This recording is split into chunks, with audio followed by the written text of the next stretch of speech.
নমস্কার সবাইকে। আমি বাপি দেবনাথ ওরফে নীল।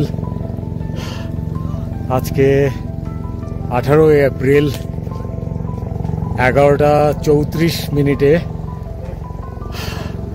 মাউন্ট অন্নপূর্ণার বেস ক্যাম্পে সাইকেল নিয়ে পৌঁছালাম।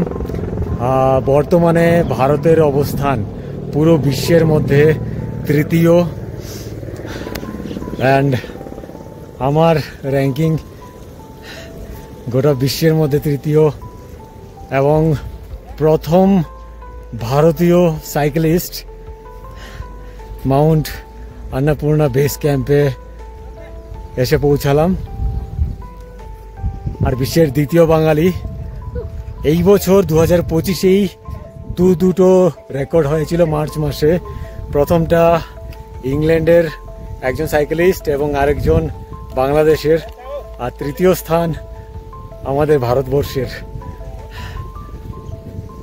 এই গোটা রেকর্ডটা আমি উৎসর্গ করলাম আমার মায়ের স্মৃতির উদ্দেশ্যে, আমার বোনের জন্যে, আমার বোনেদের জন্যে।